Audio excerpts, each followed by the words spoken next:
안녕하세요. 정지현입니다. 텐션 강의 5번째 강의고요.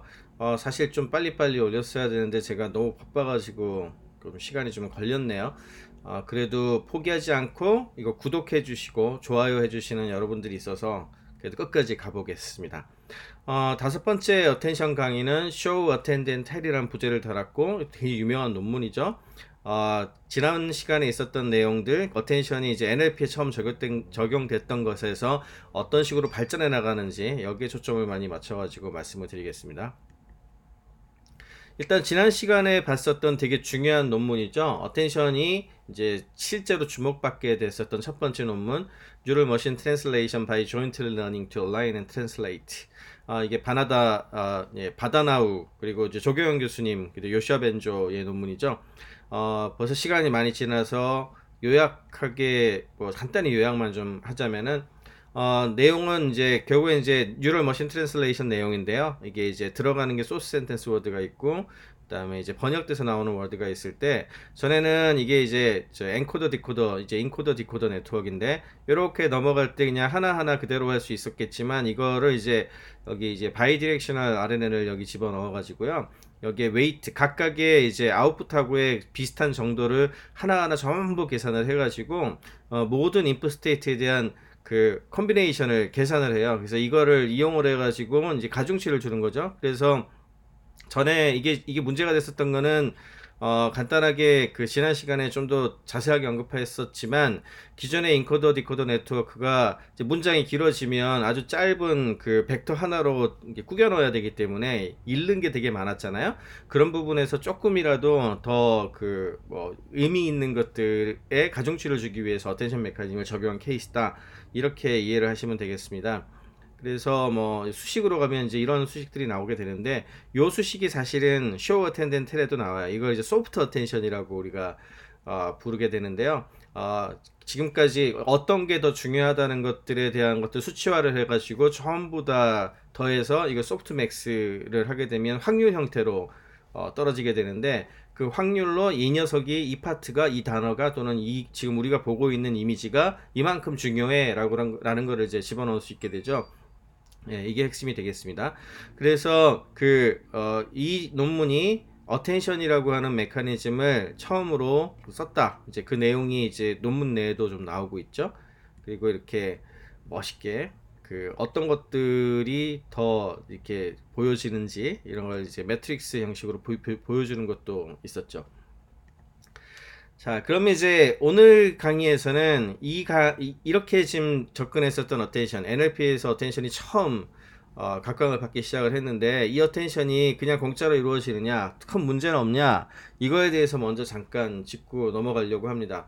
사실은 여기에서 그 이야기했었던 어텐션은 어텐션 가치, 어텐션 수치라는 걸 갖다가 집어넣었죠. 근데 그게 결국에는 집어넣은 단어하고 출력하는 단어하고 얼마나 컨비네이션 했을 때 어느 정도로 잘 맞냐 뭐 이걸 따진 거 아니겠습니까? 그러니까 결국에는 각각마다 전부 다 컨비네이션을 해가지고 계산을 해놔야 되는데 그 말은 만약에 입력 워드가 입력하는 단어 수가 50개고 출력하는 단어 수가 50개면 어텐션 값은 이거의 이제 컨비네이션이니까 50 곱하기 50이 돼서 2500개나 값이 나옵니다. 뭐 이 정도는 뭐 충분히 계산할 만하고 그리고 이거 기록하고 기억하는 거잖아요. 일종의 큰 문제 없죠. 해볼 만한 겁니다. 그렇지만 이제 만약에 이걸 캐릭터 레벨로 한다든지 뭐 이건 지금 단어잖아요. 캐릭터 숫자로 한다든지 아니면 픽셀 단위로 한다든지 이러면 어떻게 되겠습니까? 양이 너무너무 많죠. 또는 이제 문장이 엄청 길어져 가지고 토큰이 수백 개만 되더라도 수백 곱하기 수백이 돼서 수십만이 되는 거고요. 예, 그러니까 이건 좀 약간 문제가 있죠. 왜 이렇게 숫자가 많아지냐 하면은 지금 현재의 이 알고리즘은 어떤 거를 초점을 맞추고 볼지에 대해서 일단 먼저 전체를 다 계산하기 때문에 그렇죠. 모든 걸 다 봐서 그래요. 그래서 단점이 너무 비쌉니다. Too expensive. 예, 너무 비싸요. 그래서 인간의 어텐션하고 많이 다르죠. 인간의 어텐션은 사실은 우리의 이제 그 계산하는 거라든지 신경 쓰는 거를 줄이려고 어텐션이 있는 건데, 우리 지난 첫 시간, 둘째 시간에 관련된 얘기를 했었죠. 진화 발전 단계에서. 그래서 뭐 하나의 그 초점을 맞추게 되면 다른 거는 이렇게 생략하거나 안 생각해도 되니까 이런 부분들이 되게 중요했는데, 그 부분이 좀 결여가 된 거죠. 그래서 이제 비판론자들은 지금 이 어텐션은 사실은 어텐션이 아니고 메모리다. 메모라이즈 하는 거야. 그 관계를 왕창 메모리를 한 다음에 그 중에서 어느 쪽이 더 나은지를 이렇게 좀 쫓아다니는 거다. 서치해서 다니는 거야. 뭐 이렇게 표현하는 분들도 있습니다. 그래서 뭐 이 부분을 좀 바꾸기 위해서 강화학습 같은 걸 이용을 해가지고 데이터가 처음 계산이 많지 않더라도 진행될 수 있다라든지 뭐 이런 접근을 하는 연구들도 있습니다. 어쨌든 이 연구를 기폭제로 해서 어텐션과 관련된 좋은 연구들이 이제 늘어나기 시작을 하는데요. 그 중에서 오늘 이제 다루려고 하는 이제 소프트 어텐션, 하드 어텐션 얘기하면서 같이 다루려고 하는 논문이 바로 이 논문인데, 논문 제목 자체가 또 굉장히 섹시하죠. Show, Attend and Tell. 역시 이건 케빈 수라고 하는 친구가 이제 그 분이 퍼스트 어서고요. 그리고 아니나 다를까 조경현 교수님이나 그다음에 요샤 벤조가 끼어 있는 연구가 되겠습니다. 이 연구는 그 제목 자체는 쇼 어텐덴 텔로 나왔지만 소위 얘기하는 이미지 캡션 제너레이션 첫 번째로 비주얼 어텐션을 이용한 이미지 캡션 만들어내는 걸로 되게 유명한 논문입니다. 내용은 뭐 이렇게 돼 있어요. 이미지를 넣으면 이제 소위 말하는 인코더 디코더가 이제 번역하는 거잖아요. 번역에서 디코더에 해당하는 이게 이제 워드 제너레이션으로만 생각을 하고, 가운데 RNA 있는 거 똑같고요. RNN에 어텐션을 넣어놓은 거죠. 그리고 여기 인코더를 컨볼루셔널 뉴럴 네트워크를 넣어버렸어요. 14x14로 해서 피처 맵을 제너레이션 하게 한 다음에, 그럼 이걸 각각의 피처 벡터들이 나올 거 아닙니까? 그 피처 벡터들하고 얘하고의 관계를 이렇게 인코딩한, 이게 이제 인코딩한 어떤 토큰으로 보면은 이거하고 여기 있는 단어들 어떤 거하고 제너레이션하는 단어 어떤 거하고 제일 잘 매치가 되는가, 이렇게 연결을 짓게 되면은 번역하는 것처럼 되지 않습니까? 이게 영어고 프랑스어라고 치면 그림이고 글로 치면은 번역이랑 구조가 비슷하죠. 그래서 이렇게 이미지를 언어하고 연결시키는 게 가능하지 않을까, 이렇게 시작을 한 거고요. 기본은 뭐 이런 거죠. 이제 그림이 들어가면 예를 들어 그 어텐션을 하면서 한 장, 이게 피처 맵들인데 피처 맵들을 쭉 가면서 보는 건데, bird flying over a body of water 이렇게 해가지고, 이게 소프트 어텐션이고요. 아래쪽이 하드 어텐션이에요. 이거에 대해서 좀 더 자세하게 말씀을 드리겠지만, 소프트 어텐션은 이게 가중치가 들어가 있는 전체 맵을 보기 때문에 이렇게 지도처럼 그려지고, 하드 어텐션은 특정한 그 피처 맵이 그 정해집니다. 그래서 그거 하나만 딱 보는, 그래서 0과 1이냐 아니면 그레이 스케일로 해가지고 다 적용하냐 뭐 이런 정도로 이해를 하시면 제일 비슷하고요. 이거에 대해서는 조금 더 자세히 말씀을 드릴게요. 그래서 이 논문에서 봤던 그 어텐션의 스트럭처는 일단 기본적으로 이게 이제 LSTM 셀인데, LSTM 셀을 보시면은 뭐 그 안에 있는 그 인풋 모듈레이터, 인풋 게이트, 아웃풋 게이트, 포겟 게이트에서 4개의 입력이 들어가는 걸로 되어 있고요. 여기에서 이제 H가 소위 얘기하는 이제 단어들, 그 생성해내는 단어들과 관련된 부분들이 들어가는 입력들이고, G가 이미지가 이제 인코딩돼서 들어가는 종류들이에요. 그리고 이거에다가 이제 그 소위 어텐션이 들어갈 수 있는 계산이 결합되는 방식인데, 여기 이제 메모리 셀이 있어가지고 인풋 들어간 거하고 아웃풋 들어가는 거하고 여기에 이제 그 강화하는 거하고 이제 약화하는 거하고를 이쪽에 어텐션으로 여기 결합하는 거죠. 여기서 어텐션 밸류가 결합이 되고, 이게 하나하나 연결되면서 계속해서 아웃풋으로 단어, 토큰으로 들어가고 토큰으로 나오고요. 그 다음에 이미지 피처로 들어가고 이미지 피처로 나오는 뭐 그런 구조가 되겠습니다. 그래서 이걸 쭉 연결을 하면 이렇게 생겼는데요. 함수로 본다면 ht가 소위 말하는 이제 next 다음 단어에 대한 지금 단어 그리고 이전 단어에서 그 다음 단어인 지금 단어를 유추해내는 어떤 그 레이턴트 스페이스의 어떤 그 값이라고 한다면, 그 함수는 결국에는 지금 우리가 본 x는 이제 이미지 피처거든요. 이미지 피처하고 그 전에 온 ht-1에서까지의 이렇게 합쳐진 거잖아요. 합쳐진 그 단어들 또는 단어 또는 문장의 내용들하고 결합한 거에 대한 어텐션의 수치, 그러니까 이 이미지에 대한 어텐션이죠. 그거하고 지금 현재 단어 지금 이전 단어하고 결합을 했을 때 그 다음 단어를 예측할 수 있다. 이렇게 해석을 하시면 대략 맞는데요. H0가 들어가면 H1이 나오는 거죠. 그래서 이 처음에는 이니셜 밸류니까 A가 일단 튀어나오는 거고, 그다음에 X가 들어가서 이거하고 같이 결합해서 어텐션이 어느 정도 되는지 계산을 해서 이제 나오는 구조가 이게 여기에 이제 어텐션이 들어가는 거죠. 이게 그냥 일반 LSTM이잖아요. 이렇게 쭉쭉 넣어가지고 단어가 들어가면 단어가 나오면 인코더 디코더 네트워크이거든요. 근데 이거는 지금 여기 보면은 이미지가 들어가고 여기 나오는 거는 디코더고 똑같죠? 예, 그러니까 비슷한데 요 어텐션을 엮어주는 요 작업이 들어가는 거죠. 그래서 여기 G2라고 얘가 이제 결국에는 웨이티드 에버리지가 되는데 이게 각각 X1, X2, X3, X4가 이렇게 이미지 예를 들어 이 이미지를 본다 그러면 이렇게 넷으로 나누면은요 여기 하나 여기 하나 여기 하나 여기 하나 여기 하나 여기 하나 이렇게 넷으로 나눌 수 있겠죠. 근데 이 정확하게는 이 그림이 아니고 컨볼루셔널 유럽 14 by 14로 해가지고 CNN을 한 그 피처들이 나올 거 아니에요. 이렇게 계산을 하면 그것들 하나하나가 X1, X2, X3, X4 이렇게 되는 거예요.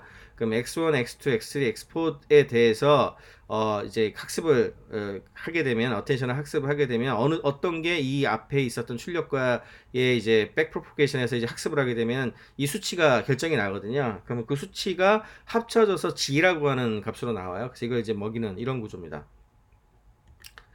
예, 이게 수식 안 보면서 얘기하려니까 이렇게 만만치 않네요. 예, 뭐 이게 이제 전체 그림인데요.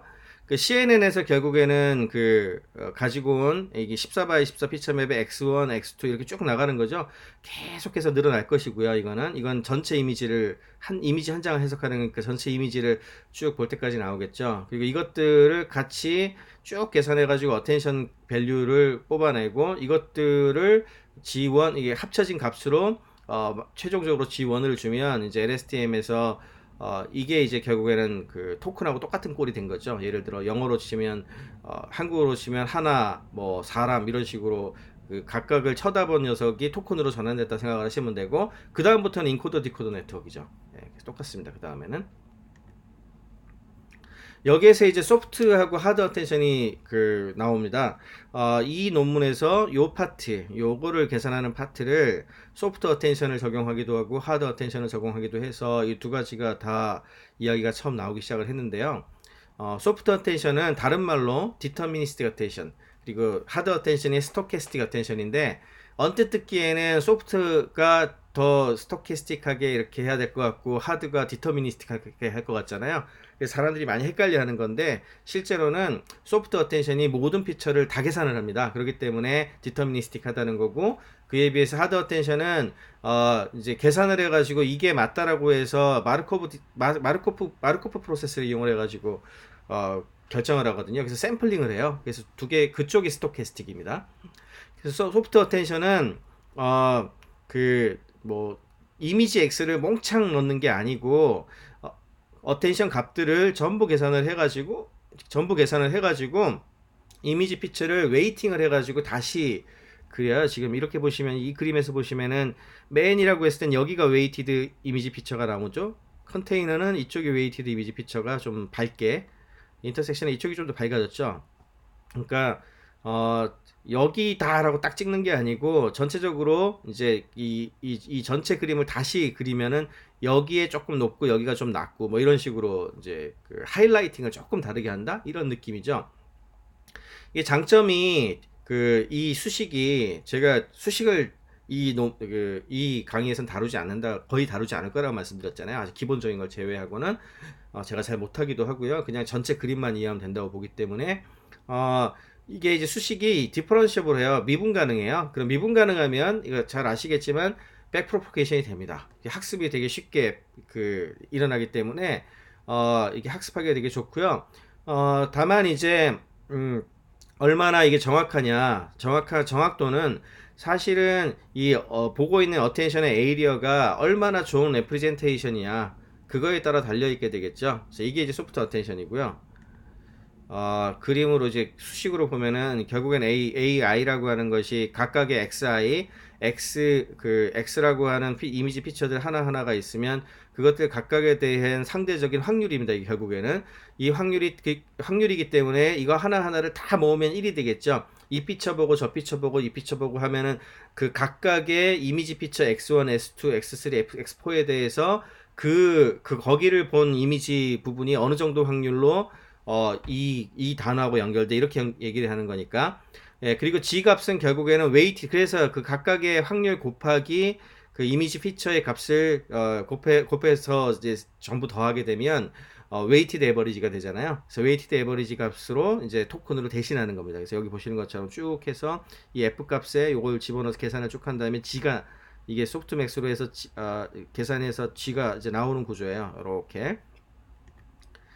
그래서 이제 AI라고 하는 것이 각각의 XI 피처들마다 계산이 나오고요. 이것들을 웨이티드 에버리지 해서 LSTM 인풋으로 집어넣는다. 이게 XI가 일종의 그 단어처럼 되는 거죠. 그리고 스코어 계산은 탄H 이렇게 이용해 가지고 뭐 기존에서 온 HT 값하고 웨이트 곱한 거 X하고 XI하고 해서 계산을 하는데 뭐 이거는 뭐 다른 걸 이용할 수도 있고요. 네, 여튼 뭐 이런 게 소프트 어텐션이에요. 그에 비해서 하드 어텐션은 스토캐스틱 어텐션이라고 부르기도 하고요. 아까 전에 보여드린 소프트 어텐션하고 가장 큰 차이점이 이 AI를 그 샘플 레이트로 보고 XI 중에 하나를 고르는 거예요. 그러니까 이거냐 저거냐 이렇게 나가는 거죠. 그래서 이 경우에는 학습을 어떻게 하냐면 결국엔 그레디언트 디센트를 해야 되지 않습니까? 그러려면은 샘플링을 해야 되니까 샘플링을 한 다음에 에버리지 하는 방식을 쓰게 되고요. 학습도 이게 디퍼런셔블하지가 않아요. 그래서 수치가 이게 듬성듬성 나오기 때문에 미분이 불가능해서 이걸 어떻게 학습하냐. 그래서 두 가지 방법. 이게 논문을 보시면은 소프트 어텐션은 비교적 이해하기가 쉬운데 하드 어텐션은 굉장히 어렵습니다. 이유가 뭐냐면 이 복잡한 이 수식이 이렇게 복잡해지는 이유는 이게 미분 가능하지가 않으니까 그냥 간단하게 백프로포게이션을 못하고 뭐 이제 우리 흔히 얘기하는 LBO라고 부르죠. 베리언스 리덕션이라고 하는데 이건 뭐 나중에 따로 다룰 기회가 있으면 말씀을 드리겠지만 분산을 줄이는 방식 또는 강화학습을 씁니다. 리인포스를 이 경우에는 썼는데 그렇게 해서 학습을 해야 돼요. 그래서 이 경우에는 정확도가 얼마나 잘 샘플링 했냐, 이제 확률적 추론이니까. 그러니까 이런 식으로 이제 그 정확도가 나타나게 되고요. 장점도 있죠. 장점은 샘플링하는 메소드하고 펄리시 정책에 따라서 훨씬 더 소프트 어텐션보다 연산량이 작게 할 수도 있어요. 그러니까 물론 이제 적당한 숫자 같은 경우에는 백프로케이션을 빠르게 계산할 수 있으니까 소프트 어텐션이 나은데 이게 굉장히 크다든지 했을 때 드라마틱하게 줄여야 되는 경우 이런 경우 아마 하드 어텐션을 쓸 수 있을 것 같아요. 근데 뭐 요즘 워낙 성능들이 좋아지고 계산하는 GPU나 하드웨어가 좋아져서 거의 소프트 어텐션을 쓴다고 보시면 됩니다. 여기까지가 오늘 준비한 내용이고요. 아마 조금 어려웠을 수도 있을 것 같아요. 이 강의 처음 들으시는 분들은 뭐가 이렇게 어려워 하실 수도 있을 것 같은데 그런 분들은 가능하시면 제가 강의한 어텐션 1, 2, 3, 4편 이전 강의들을 다 좀 보시고 오시면 그래도 비교적 쉽게 이해할 수 있지 않을까 그렇게 좀 위안을 삼아 봅니다. 다음 시간에는 드디어 셀프 어텐션을 다룰 것 같아요. 셀프 어텐션을 다루고 그 다음에 아마 트랜스포머 얘기를 하게 될 것 같은데 어텐션이 진짜 나온 지 얼마 안 됐지만 정말 어마어마하게 신경망 딥러닝 분야에서 발전하고 있는 분야입니다. 그래서 신경을 쓰시고 이제 어텐션을 가지고서 많이 공부하시면 좋겠습니다. 감사합니다.